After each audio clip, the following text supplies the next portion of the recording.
guys, welcome back to my channel. இன்னைக்கு நம்ம என்ன வீடியோ பார்க்க போறோம் அப்படினு பாத்தீங்கன்னா Rakesh Sharma's interview with Indira Gandhi from space. அதாவது ராகேஷ் சர்மா வந்து ஸ்பேஸில் இருக்கும்போது அப்போ இருந்த பிரசிடென்ட்டான இந்திரா காந்தி கூட வந்து ஸ்பேஸில் இருந்து வந்து பேசினாங்க. அந்த ஒரு இன்டர்வியூ தான் வந்து நமக்கு வந்து ஒரு எஸ்ஏயாக வந்து கொடுத்துருக்குறாங்க. அண்ட் அந்த எஸ்ஏயோட சம்மரியை வந்து நம்ம டீட்டெயில்டாக தமிழில் பார்க்கலாம். சம்மரி பார்க்குறதுக்கு முன்னாடி நம்ம சேனல் இது வரைக்கும் சப்ஸ்கிரைப் பண்ணாதவங்க மறக்காமல் சப்ஸ்கிரைப் பண்ணிக்கோங்க. அண்ட் பக்கத்தில் உள்ள பெல் ஐக்கானையும் கிளிக் பண்ணிக்கோங்க. ராகேஷ் சர்மா வந்து அந்த ஸ்பேஸில் இருக்கும்போது நம்ம இந்தியாவில் வந்து பிரசிடென்ட் யார் அப்படின்னு பார்த்தீங்கன்னா இந்திரா காந்தி. ஸோ நம்மளோட இந்தியன் ஒருத்தவங்க வந்து ஒரு இந்தியன் ஆஸ்ட்ரோனட் வந்து ஸ்பேஸில் இருந்து நம்மளோட பிரசிடெண்ட்டை பேசுகிறாங்க அப்படின்னா அது ஒரு முக்கியமான ஈவெண்ட் தானே. அந்த டைமிங்கில் அது வந்து ரொம்பவே ஒரு முக்கியமான ஈவெண்ட்டாக வந்து பேசப்படுது. ஸோ அதை வந்து ஒரு ஸ்பீச்சை வந்து நமக்கு எஸ்ஏவாக வந்து கொடுத்துருக்குறாங்க. நம்ம வந்து சம்மரிக்குள்ளே போகலாம். சம்மரி பார்க்குறதுக்கு முன்னாடி ஒரு குட்டி ஆத்தர் இன்ட்ரோ பார்த்துடலாமா? இது வந்து யாருமே எழுதலாம் இல்லை, நான் ஆல்ரெடி சொன்ன மாதிரி வந்து இது ஒரு ஸ்பீச் தான். ஆனாலும் இது வந்து நம்ம ராகேஷ் சர்மாவை பற்றி வந்து நம்ம சொல்கிறதுனால அவரை பற்றின ஒரு குட்டி ஆத்தர் இன்ட்ரோ வந்து தெரிஞ்சுக்கோங்க. எக்ஸாமுக்கும் வந்து நீங்கள் கோட் பண்ணி எழுதலாம். பண்ணீங்க அப்படின்னா இன்னும் கூட நிறைய மார்க்ஸ் வந்து ஸ்கோர் பண்ணலாம். 13th January 1949 வந்து நம்ம ராகேஷ் சர்மா பிறந்திருக்காங்க. அவர் வந்து ஒரு விங் கமாண்டர் அப்படின்னு சொல்கிறாங்க. Indian astronaut and former Indian air force ஆஃபீஸராகவும் இருந்திருக்கார். இந்தியன் ஏர்ஃபோர்ஸில் கூட இவர் வந்து ஒர்க் பண்ணியிருக்கார். இவர் வந்து அசோக் சக்ரா வந்து அவார்ட் வந்து ஒன் பண்ணியிருக்கிறாரு. And hero of South union அப்படின்னு சொல்கிற யூனியனில் வந்து அந்த ஆஸ்ட்ரோனட்டாக வந்து அவர் ஒர்க் பண்ணியிருக்கார். இவர் தான் வந்து only Indian citizen to travel in space. மற்றவங்க வந்து இந்தியாவில் இருந்திருப்பாங்க, பட் அவங்க வந்து பியோர் இந்தியன் சிட்டிசனாக வந்து இருந்திருக்க மாட்டாங்க அப்படின்னு சொல்லிட்டு சொல்கிறாங்க. அண்ட் இவர் தான் வந்து ஒன்லி இந்தியன் சிட்டிசன் டு ட்ராவலில் ஸ்பேஸ் பண்ண இந்தியன் அப்படிங்கிறத சொல்கிறாங்க. நெக்ஸ்ட்டு பார்த்தீங்க அப்படின்னா நம்மளோட ராகேஷ் சர்மா வந்து ஃபஸ்ட்டு இந்தியன் ஆஸ்ட்ரோனட் அப்படின்னு சொல்லிட்டு சொன்னோம் இல்லையா. ஹிஸ்ட்ரியிலே வந்து April 3, 1984 அதாவது இவர் வந்து ஸ்பேஸுக்கு கிளம்புன ஒரு ஃபஸ்ட்டு இந்தியன் ஆஸ்ட்ரோனட். அந்த ஸ்பேஸில் இருந்து எப்போ நம்மளோட பிரைம் மினிஸ்டர் இந்திரா காந்தி கூட வந்து பேசியிருக்காரு அப்படின்னு பார்த்தீங்கன்னா April 3, 1984. நான் சொல்ல குட்டி குட்டி நோட்ஸாக எடுத்து வச்சுக்கோங்க. நீங்கள் அப்படியே நோட்ஸ் எடுக்கலனாலுமே ஒரு ஹிண்ட்ஸ் மாதிரி எடுத்து வச்சுக்கோங்க. அந்த ஹிண்ட்ஸ் வந்து உங்களுக்கு புரிகிற மாதிரி எக்ஸாம் டைமில் நீங்கள் பார்க்குறச்ச நான் சொன்ன ஸ்டோரி எல்லாமே வந்து உங்களுக்கு ஞாபகம் வர மாதிரி எடுத்து வச்சுக்கோங்க. எக்ஸாமுக்கு வந்து உங்களுக்கு யூஸ்ஃபுல்லாக இருக்கும். April 3, 1984 வந்து இந்த இன்டர்வியூ வந்து நடந்திருக்கு. அதாவது நம்மளோட ராகேஷ் சர்மா வந்து ஸ்பேஸில் இருந்து வந்து பிரைம் மினிஸ்டர்கிட்ட வந்து பேசியிருக்கிறாங்க. இது வந்து நான் ஆல்ரெடி சொன்ன மாதிரி இது வந்து ஒரு இம்பார்ட்டண்டான ஈவெண்ட். ஏன்னா ஃபஸ்ட்டு இந்தியன் ஆஸ்ட்ரோனட் வந்து போயிருக்கிறாரு, அவர் அங்கேருந்து வந்து இங்கே பேசுகிறாரு. அப்படிங்கிறப்போ இதை வந்து ஒரு லைவ் டெலிகாஸ்டாகவே பண்ணியிருக்கிறாங்க. எங்கன்னு பார்த்தீங்கன்னா சோவியத் ஸ்பேஸ் ஸ்டேஷன் சால்யூட் 7 தான் வந்து அவர் வந்து போயிருக்கிறாரு ஸ்பேஸுக்கு. நோட் பண்ணிக்கோங்க, சோவியத் ஸ்பேஸ் ஸ்டேஷன் சால்யூட் 7 வந்து போயிருக்கிறாரு. அவங்களோட அந்த இன்ட்ராக்ஷனில் அதாவது 2 பேரும் பேசுறச்ச என்ன நடந்தது அப்படின்னா ஒரு கல்ச்சர் அண்ட் ஹிஸ்டாரிக்கல் சிக்னிஃபிகன்ஸாக இருந்தது. அது வந்து ஒரு இந்தியாவோட ப்ரெசன்ஸ் ஸ்பேஸில் வந்து எந்த அளவுக்கு வந்து ஸ்பேஸோட எக்ஸ்ப்ளோரேஷனில் வந்து இந்தியாவோட ப்ரெசன்ஸ் இருந்தது அப்படிங்கிறத வந்து நமக்கு வெளிப்படுத்துது அப்படிங்கிறத சொல்கிறாங்க. நெக்ஸ்ட்டு பார்த்தீங்க அப்படின்னா அதோட செட்டிங் அண்ட் கான்டெக்ஸ்ட் வந்து எப்படி தெரியுமா இருந்தது. அண்ட் ராகேஷ் சர்மா வந்து அப்ராடில் அதாவது சோவியத் ஸ்பேஸ் கிராஃப்ட் சோயாக் T11 அப்படிங்கிறதுல தான் வந்து ஜாயின் பண்ணி அவர் வந்து ஸ்பேஸ்க்கு போகிறாரு. அண்ட் அது வந்து ஒரு மிஷன் தான் இல்லையா. அந்த மிஷனில் வந்து இந்தியா அண்ட் சோவியத் யூனியன் வந்து கம்பைன் பண்ணி ஸ்பேஸ்க்கு வந்து அனுப்பியிருக்காங்க. அதாவது ராகேஷ் சர்மா வந்து ஸ்பேஸ்லேருந்து நம்ம இந்திரா காந்திகிட்ட பேசுகிறப்போ அந்த சோவியத் ஸ்பேஸ் கிராஃப்ட் சோயாக் T11 தான் இருந்திருக்காரு. அண்ட் அந்த மிஷனில் வந்து இந்தியாவும் நம்மளோட சோவியத் யூனியனும் வந்து ஜாயின் பண்ணியிருக்கு. He was working alongside 2 Soviet commissioners, Commander Yuri Makachev and Flight Engineer Jaren Sterklov. இவங்கெல்லாம் வந்து கூட இருந்திருக்காங்க. யார் அப்படின்னு பார்த்தீங்கன்னா கமாண்டர் யூராக் மால்ஷேவ் அப்படிங்கிறவரும் அண்ட் ஃப்ளைட் இன்ஜினியர் ஜெரண்டே ஸ்ட்ரெட்லவ் அப்படிங்கிற 2 பேருமே வந்து கூட இருந்திருக்கிறாங்க. யாரோடன்னு பார்த்தீங்கன்னா நம்மளோட ராகேஷ் சர்மா கூட இவங்கெல்லாம் வந்து இருந்திருக்கிறாங்க ஸ்பேஸ் ஸ்டேஷனில். நெக்ஸ்ட்டு பார்த்தீங்க அப்படின்னா, இந்த கான்வர்சேஷன்லேயே ரொம்ப பிரபலமாக பேசப்பட்ட கொஸ்டின் என்ன? அதாவது நம்மளோட இந்திரா காந்தியும் ராகேஷ் சர்மாவும் வந்து பேசிகிட்டு இருக்கும்போது என்ன முக்கியமான கொஸ்டின் கேட்டாங்க அப்படின்னு பார்த்தீங்க அப்படின்னா, அந்த கான்வர்சேஷனில் இந்திரா காந்தி வந்து என்ன தெரியுமா கேட்டிருக்காங்க நம்மளோட ராகேஷ் சர்மாட்ட? அண்ட் இது வந்து ஹிந்தியில் கொடுத்துருக்குறாங்க. அதுக்கு கீழே வந்து நம்ம இங்கிலீஷ்லேயும் வந்து இருக்குது. ஒப்பர்ஷி பாரத் கஷா திக்தா ஹை அப்படிங்கிறத வந்து கேட்டிருக்காங்க நம்மளோட இந்திரா காந்தி.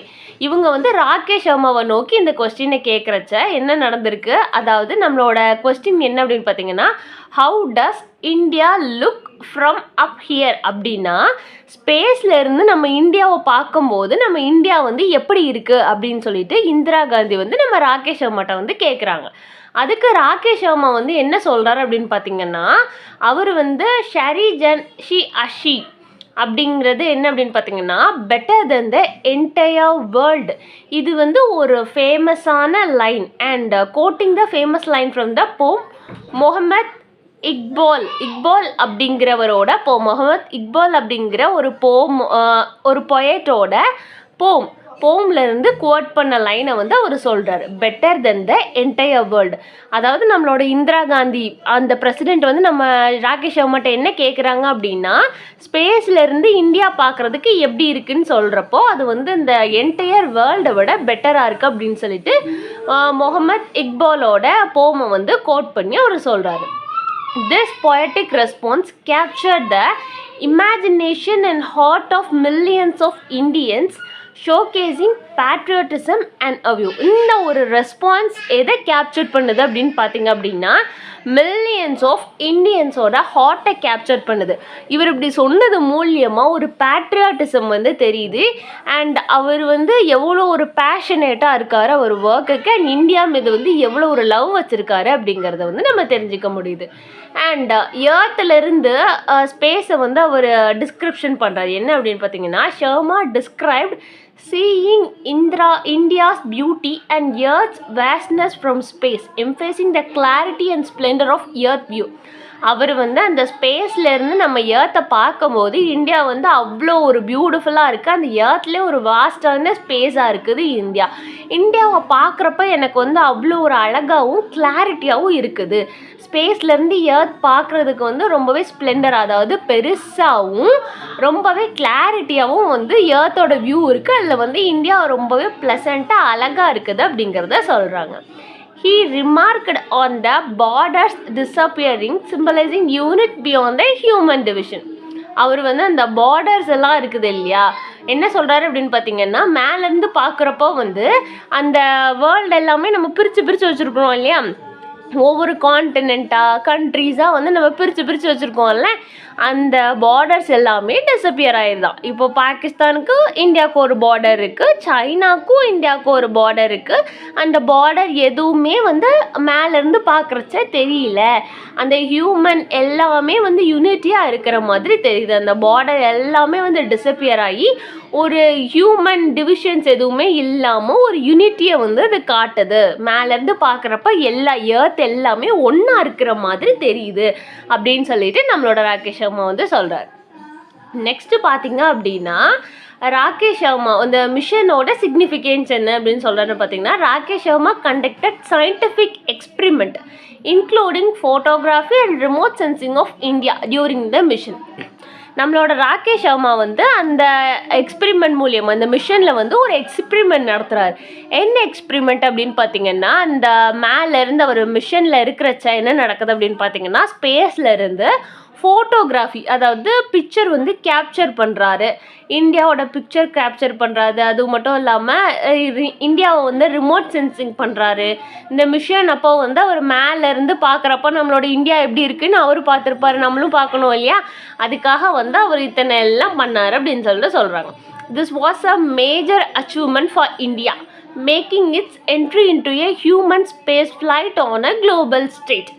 இதில் வந்து ஒரு இந்தியாவுக்கு வந்து ஒரு பெரும் பங்கு இருக்குது. ஏன் அப்படின்னா ராகேஷ் சர்மா வந்து ஒரு இந்தியன் சிட்டிசன். இந்தியாவிலேருந்து ஃபஸ்ட்டு ஒரு ஆஸ்ட்ரோனட் வந்து ஸ்பேஸ்க்கு போயிருக்கிறாரு. அவர் வந்து இந்தியாவை பற்றி பேசுகிறாரு அண்ட் இந்தியாவை வந்து ஃபோட்டோ எடுத்து அங்கேருந்து இங்கே உள்ள பிரசிடெண்ட்டை வந்து அவர் பேசுகிறாரு. அப்படிங்கிறப்போ அது வந்து ரொம்ப பெரிய ஒரு விஷயமா வந்து பேசப்பட்டது. என்ன அப்படின்னு பார்த்தீங்கன்னா அங்கே நடந்தது எல்லாமே இங்கே வந்து ஒரு பிரசிடெண்ட்டை வந்து பேசிகிட்டு இருக்கிறாரு. அப்போது இது ஒரு மேஜரான அச்சீவ்மெண்ட்டு. இந்த அச்சீவ்மெண்ட்னால இந்தியா வந்து ரொம்பவே ப்ரௌடாக ஃபீல் பண்ணுது அப்படிங்கிறத சொல்கிறாங்க. ஒரு குளோபல் ஸ்பேஸில் வந்து அந்த ஸ்டேஜில், அதாவது அந்த ஸ்பேஸ் ஸ்டேஜில் வந்து இந்தியாவுக்கும் வந்து அதில் ஒரு இடம் கிடச்சிருச்சு. ஏன்னா இந்தியனும் போயிட்டாங்க அப்படிங்கிறத வந்து சொல்கிறாங்க. நெக்ஸ்ட்டு பார்த்தீங்க அப்படின்னா symbol of national pride. The interview aired on a television and radio created a strong emotional connection for Indian. இது வந்து ஒரு நேஷ்னல் சிம்பிள் அண்ட் ப்ரைடாகவே வந்து வந்திருந்தது. எதுக்காக அப்படின்னு பார்த்தீங்கன்னா நம்மளோட இந்திரா காந்திக்கும், அதாவது அந்த பிரசிடெண்ட்டுக்கும் ராகேஷ் சர்மாவுக்கும் நடந்த இன்டர்வியூ வந்து டெலிவிஷனில் ரேடியோவில் எல்லாமே வந்து ஒரு ஸ்ட்ராங்கான எமோஷனை வந்து க்ரியேட் பண்ணுச்சு அப்படிங்கிறத வந்து சொல்கிறாங்க. எதுக்கா இந்தியன் பீப்புள் மத்தியில் வந்து ஒரு பெரிய ஸ்ட்ராங்கான எமோஷன்ஸை வந்து அவங்க க்ரியேட் பண்ணியிருக்கு. ஒரு எமோஷ்னலி வந்து கனெக்ட் ஆகிறாங்க. ஃபஸ்ட்டு வந்து ஒருத்தவங்க ஒரு விஷயம் பண்ணுறாங்க அப்படின்னா அது வந்து ரொம்பவே வந்து இதாக இருக்கும்ல. And Sharma's word became a symbol of Indian pride and aspiration in space exploration. அவரோட வேர்ட்ஸ் எல்லாமே வந்து ஒரு இந்தியன் ப்ரைடை காட்டுது அண்ட் அவங்களுக்கு எல்லாமே ஒரு இன்ஸ்பிரேஷனாகவும் அஸ்பிரேஷனாகவும் இருக்குது. அந்த ஸ்பேஸை வந்து ராகேஷ் சர்மா வந்து எக்ஸ்ப்ளோர் பண்ணிட்டு வந்திருக்காரு இல்லையா, அவர் தான் வந்து அந்த ஸ்பேஸ்லேருந்து எக்ஸ்ப்ளோர் பண்ணிட்டு வந்திருக்கிறாரு. அண்ட் அவர் வந்து அந்த வார்த்தைகள் எல்லாமே ஷேர் பண்ணுறது வந்து இங்கே உள்ளவங்களுக்கு எல்லாமே ரொம்பவே ஒரு எக்ஸ்ப்ளோரேஷனாக இருக்குது. நெக்ஸ்ட்டு அந்த இம்பேக்ட் என்ன ஆகுது, நம்மளோட ராகேஷ் சர்மாவுக்கும் அண்ட் இந்திரா காந்திக்கும், அவங்க பிரசிடெண்ட்டாக இருந்தாங்க இல்லையா, அந்த கான்வர்சேஷன் வந்து என்ன இம்பேக்ட் பண்ணுது அப்படின்னு பார்த்தீங்கன்னா இந்தியா வந்து இந்த ஸ்பேஸோட கொலாபரேட் ஆகி சக்ஸஸ் ஆனதை வந்து எக்ஸ்ப்ளோர் பண்ணுது. அண்ட் நெக்ஸ்ட் ஜென்ரேஷனுக்கும் அண்ட் அந்த ஜென்ரேஷனுக்கும் ஒரு ட்ரீம் ஆஃப் ஸ்பேஸ் ட்ராவலை வந்து அது க்ரியேட் பண்ணுது. நம்ம வந்து ராகேஷ் சர்மா வந்து ஒரு பிளேஸை வந்து பிடிச்சிட்டாரு ஸ்பேஸில். அப்போது நம்மளோட ராகேஷ் சர்மா வந்து நம்மளும் ஆகணும் அப்படின்னு சொல்லிட்டு இந்தியன்ஸ்க்கு வந்து ஒரு பயங்கர இன்ஸ்பிரேஷன் ஆனார். அண்ட் அது மட்டும் இல்லாமல் பயங்கர கொலாபரேஷனால் அந்த ஜென்ரேஷனுக்கு ஒரு ட்ரீமாகவே மாற்றினார். ஸ்பேஸ் ட்ராவல் அப்படிங்கிறத ஒரு ட்ரீமாக கொண்டு வந்தது யார் அப்படின்னு பார்த்தீங்கன்னா நம்மளோட ராகேஷ் சர்மா. ஏன்னா அவர் தான் ஃபஸ்ட்டு ட்ராவல் பண்ணியிருக்காரு. அங்கேருந்து பார்க்க அவ்வளோ பயங்கரமாக இருக்குது, ரொம்ப அழகாக இருக்குது, நம்ம எர்த் பார்க்க சூப்பராக இருக்குது, இந்தியா வந்து ரொம்ப அழகாக இருக்குது அப்படின்னு சொல்லிட்டு சொல்லும்போது எல்லாத்துக்குமே நார்மலாக ஹியூமன்ஸ்க்கு எல்லாமே ஒரு ஆசை இருக்கும் இல்லையா. அப்போது நம்மளும் வந்து ஸ்பேஸ்க்கு ட்ராவல் பண்ணணும் அப்படின்னு சொல்லிட்டு நிறைய ட்ரீம் வந்து உருவாச்சு நெக்ஸ்ட் ஜென்ரேஷனுக்கு அப்படின்னு சொல்லிட்டு சொல்கிறாங்க. அண்ட் ஷர்மா வந்து என்ன பண்ணுறாரு அப்படின்னு பார்த்தீங்கன்னா ஒரு நேஷ்னல் ஹீரோ ஆயிட்டார் ஸ்பேஸ்க்கு போயிட்டு வந்ததுக்கப்புறம். யாராவது வந்து ஃபஸ்ட்டு ஒரு விஷயத்த செஞ்சாங்க அப்படின்னா அவங்கள எல்லாருமே பயங்கரமாக செலிப்ரேட் பண்ணுவோம் இல்லையா.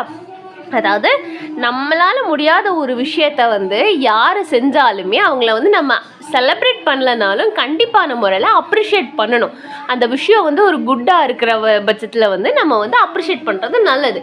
அதே மாதிரி தான் வந்து நம்மளோட ராகேஷ் சர்மாவையும் வந்து எல்லாருமே வந்து அப்ரிஷியேட் பண்ணி ஒரு நேஷ்னல் ஹீரோவை வந்து ஆக்கியிருக்காங்க.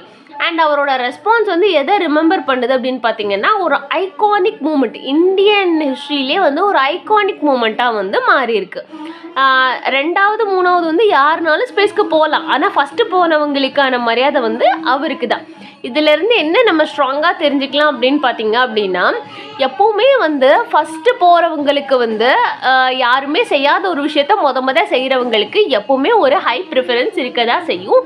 அண்ட் அதே போல் ராகேஷ் சர்மாவுக்கும் பயங்கரமான ஒரு ஹைப் இருந்தது அந்த ஜென்ரேஷனில். அண்ட் இப்போவும் கூட நெக்ஸ்ட்டு பார்த்தீங்க அப்படின்னா நம்ம இந்த இதில் என்ன பார்த்தோம் அப்படின்னு பார்த்தீங்கன்னா ராகேஷ் சர்மா வந்து யாருன்னு பார்த்தோம். நெக்ஸ்ட்டு வந்து அவருக்கும் இந்திரா காந்திக்கு ஒரு ஸ்பேஸ் போயிட்டு வந்ததுக்கப்புறமும் இந்திரா காந்தி கூட நடந்த அந்த கான்வர்சேஷன் மீட்டிங்கை வந்து நம்ம பார்த்தோம், அந்த இன்டர்வியூவை வந்து பார்த்தோம். அவர் எங்கேருந்து பேசினார் அண்ட் எங்கே போயிட்டு வந்தாருன்னு பார்த்தீங்கன்னா சோவியத் ஸ்பேஸ் ஸ்டேஷன் சால்யூட் 7 வந்து வந்திருக்கிறாரு. April 3, 1984 வந்து நடந்த சம்பவம் இது.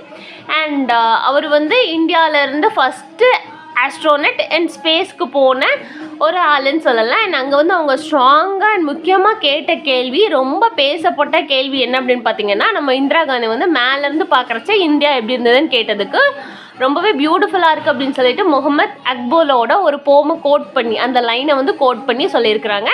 அண்ட் இந்த லைனை பாருங்கள், better then the entire world அப்படிங்கிற லைனை வந்து நீங்கள் மேபி கோட் பண்ணி எழுதுனீங்க அப்படின்னா ஸ்கோர் வந்து இன்னும் கொஞ்சம் எடுக்கிறதுக்கு வந்து யூஸ்ஃபுல்லாக இருக்கும். அண்ட் இந்த பர்டிகுலரான எஸ்ஸே பற்றி வந்து எனக்கு இவ்வளோ தான் வந்து கண்டென்ட் வந்து கிடச்சிது. உங்கள் யாருக்காவது இது போக நிறைய கண்டென்ட் தெரியும் அப்படின்னா வந்து கமெண்ட்டில் போஸ்ட் பண்ணுங்கள். நான் வந்து அது கரெக்டாக அப்படின்னு சொல்லிட்டு ரெஃபர் பண்ணிவிட்டு மற்றவங்களுக்கும் வந்து இன்னொரு வீடியோ போடுறேன். அண்ட் தேங்க்ஸ் ஃபார் வாட்சிங். Subscribe for more videos. இந்த வீடியோவில் ஏதாவது டவுட் இருந்தது அண்ட் சம்மரில் ஏதாவது டவுட் இருந்ததுன்னா மறக்காமல் கீழே கமெண்ட் பண்ணுங்கள். அண்ட் வேறு ஏதாவது போம் நவலுக்கு சம்மரி வேணும்னா அதையும் கீழே கேளுங்க. தேங்க்ஸ் ஃபார் வாட்சிங். Subscribe for more videos.